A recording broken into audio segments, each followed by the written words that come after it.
Do you like entering in the same data over and over when it comes to shipments? Do you like shipping out boxes over and over again unnecessarily? Do you like sending large volumes of items, both locally, domestic, that's the same thing, and internationally, but making sure that every time it's a drawn out process? Then this video isn't for you. You should stop right now. This is to save time, but you don't like that, go away.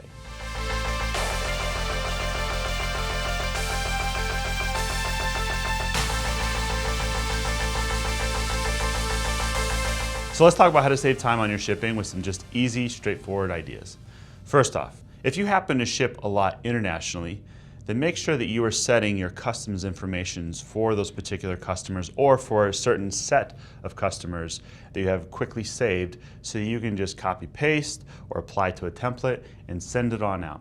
If you're finding that you are constantly having to input customs information for the same thing over and over, then there is a spot that you're wasting a ton of time that you could be doing on other shipments or other parts of your business process. And since we're talking about saving time, if you ship out the same item or items over and over again, and they have a set weight, then make sure that you are entering in that weight already into the SKU field so that when you scan or enter that item in, you are shipping out and getting immediate shipping estimates from carriers, whether that's freight or otherwise, and you're not having to re-enter that in every time.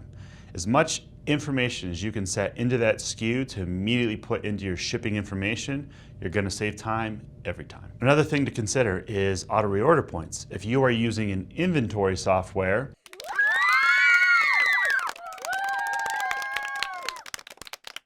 then you can set auto reorder points so that when a certain amount of your inventory dips below a certain volume that you set, then your software knows that it's time to order more of that particular part, item, product, etc. So that you're not having to constantly check and monitor those levels yourself. You already have the threshold set, and now you know when things are coming in and you're having to spend less time ordering and more time doing. Finally, consider how much time is spent on your pick ticket. If you are writing things down by hand every time compared to printing off that pick ticket and making sure that your warehouse is set up in a way so you can quickly go through the aisles, shelf, row, and bin to get everything you need, right there is a ton of time that you could be saving, whether it's for you or for an employee. So let's give just a quick scenario. Let's say that you have a pick ticket that you have to write down off of a computer by hand, and then you go through a little bit of a disorganized warehouse to grab those items, and you don't have a particular flow or layout to getting them and putting everything in and then putting it into the computer to say that it's all been picked. That can add, let's say, 2 minutes per pick. Now you add that up throughout the day, how much time is lost in that pick ticket process? Are we talking an hour, 2 hours?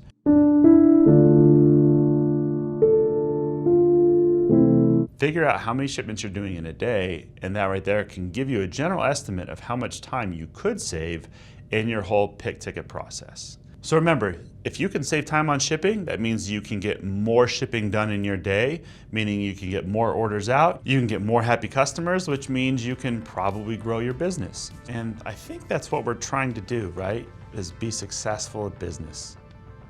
I think so. I'm James, this is Whiteboard Wednesday.